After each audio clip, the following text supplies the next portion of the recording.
The Telltale Heart. True, nervous, very, very dreadfully nervous I had been and am, but why will you say that I am mad? The disease had sharpened my senses, not destroyed, not dulled them. Above all was the sense of hearing acute. I heard all things in the heaven and in the earth. I heard many things in hell. How, then, am I mad? Hearken, and observe how healthily, how calmly I can tell you the whole story. It is impossible to say how first the idea entered my brain, but once conceived it haunted me day and night. Object there was none, passion there was none. I loved the old man. He had never wronged me. He had never given me insult. For his gold I had no desire. I think it was his eye. Yes, it was this. He had the eye of a vulture, a pale blue eye with a film over it. Whenever it fell upon me, my blood ran cold. And so, by degrees, very gradually, I made up my mind to take the life of the old man and thus rid myself of the eye forever. Now, this is the point. You fancy me mad. Madmen know nothing, but you should have seen me. You should have seen how wisely I proceeded, with what caution, with what foresight, with what dissimulation I went to work. I was never kinder to the old man than during the whole week before I killed him. And every night about midnight I turned the latch of his door and opened it, oh, so gently. And then, when I had made an opening sufficient for my head, I put in a dark lantern, all closed, that no light shone out, and then I thrust in my head. Oh, you would have laughed to see how cunningly I thrust it in. I moved it slowly, very, very slowly, so that I might not disturb the old man's sleep. It took me an hour to place my whole head within the opening so far that I could see him as he lay upon his bed. Ha! Would a madman have been so wise as this? And then, when my head was well in the room, I undid the lantern cautiously. Oh, so cautiously. Cautiously, for the hinges creaked. I undid it just so much that a single thin ray fell upon the vulture eye. And I did this for 7 long nights, every night, just at midnight. But I found the eye always closed, and so it was impossible to do the work. For it was not the old man who vexed me, but his evil eye. And every morning, when the day broke, I went boldly into the chamber and spoke courageously to him, calling him by name in a hearty tone, and inquiring how he had passed the night. So, you see, he would have been a very profound old man indeed to suspect that every night, just at 12, I looked in upon him while he slept. Upon the 8th night I was more than usually cautious in opening the door. A watch's minute hand moves more quickly than did mine. Never before that night had I felt the extent of my own powers, of my sagacity. I could hardly contain my feelings of triumph. To think that there I was, opening the door little by little, and he not even to dream of my secret deeds or thoughts. I fairly chuckled at the idea, and perhaps he heard me, for he moved on the bed suddenly, as if startled. Now you may think that I drew back, but no. His room was as black as pitch with a thick darkness, for the shutters were close fastened through fear of robbers, and so I knew that he could not see the opening of the door, and I kept pushing it on steadily, steadily. I had my head in and was about to open the lantern when my thumb slipped upon the tin fastening, and the old man sprang up in bed, crying out, "Who's there?" I kept quite still and said nothing. For a whole hour I did not move a muscle, and in the meantime I did not hear him lie down. He was still sitting up in the bed, listening, just as I have done night after night, hearkening to the death watches in the wall. Presently I heard a slight groan, and I knew it was the groan of mortal terror. It was not the groan of pain or of grief. Oh, no. It was the low, stifled sound that arises from the bottom of the soul when overcharged with awe. I knew the sound well. Many a night, just at midnight, when all the world slept, it has welled up from my own bosom, deepening with its dreadful echo the terrors that distracted me. I say I knew it well. I knew what the old man felt, and pitied him, although I chuckled at heart. I knew that he had been lying awake ever since the first slight noise, when he had turned in the bed. His fears had been ever since growing upon him. He had been trying to fancy them causeless, but could not. He had been saying to himself, "It is nothing but the wind in the chimney. It is only a mouse crossing the floor," or "It is merely a cricket which has made a slight chirp." Yes, he had been trying to comfort himself with these suppositions, but he had found all in vain. All in vain, because death, in approaching him, had stalked with his black shadow before him and enveloped the victim. And it was the mournful influence of the unperceived shadow that caused him to feel, although he neither saw nor heard, to feel the presence of my head within the room. When I had waited a long time, very patiently, without hearing him lie down, I resolved to open a very, very little crevice in the lantern. So I opened it.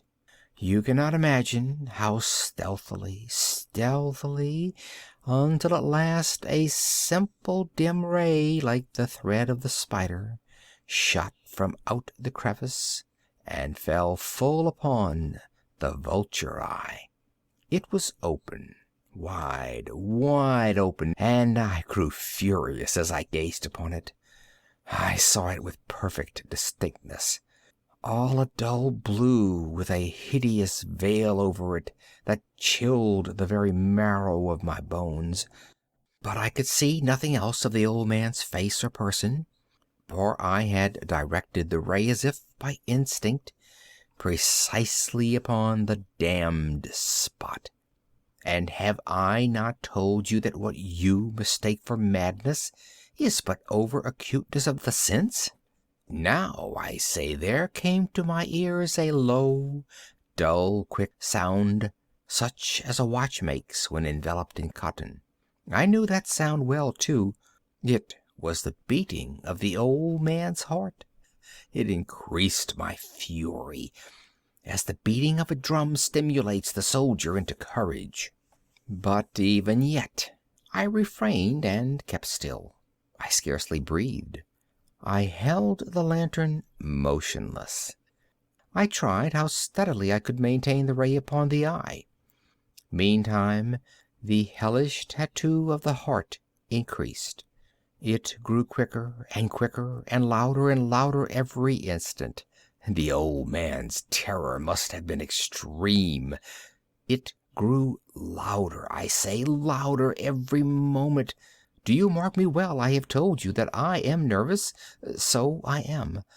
And now, at the dead hour of the night, amid the dreadful silence of that old house, so strange a noise as this excited me to uncontrollable terror. Yet for some minutes longer I refrained and stood still. But the beating grew louder. I thought the heart must burst, And now a new anxiety seized me.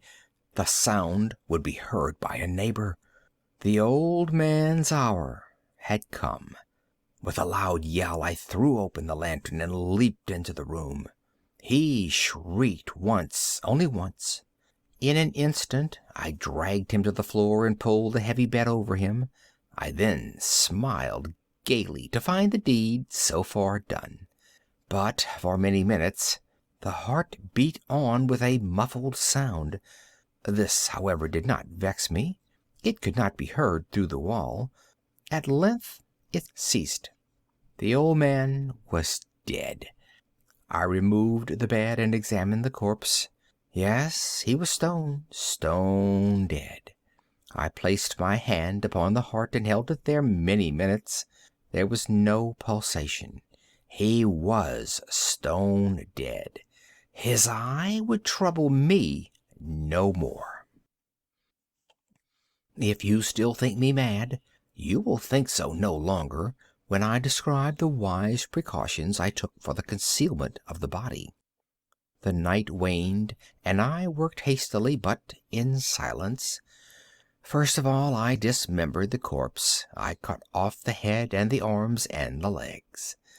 I then took up 3 planks from the flooring of the chamber, and deposited all between the scantlings. I then replaced the boards so cleverly, so cunningly, that no human eye, not even his, could have detected anything wrong. There was nothing to wash out, no stain of any kind, no blood spot whatever. I had been too wary for that. A tub had caught all. Ha ha! When I had made an end of these labors, it was 4 o'clock, still dark as midnight. As the bell sounded the hour, there came a knocking at the street door. I went down to open it with a light heart, for what had I now to fear? There entered 3 men, who introduced themselves with perfect suavity as officers of the police. A shriek had been heard by a neighbor during the night. Suspicion of foul play had been aroused.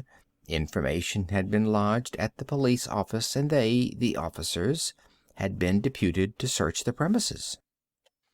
I smiled, for what had I to fear? I bade the gentlemen welcome. The shriek, I said, was my own in a dream. The old man I mentioned was absent in the country. I took my visitors all over the house. I bade them search well. I led them at length to his chamber. I showed them his treasures, secure, undisturbed. In the enthusiasm of my confidence, I brought chairs into the room, and desired them here to rest from their fatigues, while I myself, in the wild audacity of my perfect triumph, placed my own seat upon the very spot beneath which reposed the corpse of the victim. The officers were satisfied. My manner had convinced them. I was singularly at ease. They sat while I answered cheerily. They chatted of familiar things. But ere long I felt myself getting pale and wished them gone. My head ached, and I fancied a ringing in my ears. But still they sat and still chatted. The ringing became more distinct. It continued and became more distinct. I talked more freely to get rid of the feeling, but it continued and gained definiteness, until at length I found that the noise was not within my ears. No doubt I now grew very pale, but I talked more fluently and with a heightened voice. Yet the sound increased, and what could I do? It was a low, dull, quick sound, much such a sound as a watch makes when enveloped in cotton. I gasped for breath, and yet the officers heard it not. I talked more quickly, more vehemently, but the noise steadily increased. I arose and argued about trifles in a high key and with violent gesticulations, but the noise steadily increased. Why would they not be gone? I paced the floor to and fro with heavy strides, as if excited to fury by the observations of the men. but the noise steadily increased. Oh, God! What could I do? I foamed, I raved, I swore. I swung the chair upon which I had been sitting and grated it upon the boards, but the noise arose over all and continually increased. It grew louder, louder, louder, and still the men chatted pleasantly and smiled. Was it possible they heard not? Almighty God! No, no! They heard! They suspected! They knew! They were making a mockery of my horror. This I thought, and this I think. But anything was better than this agony.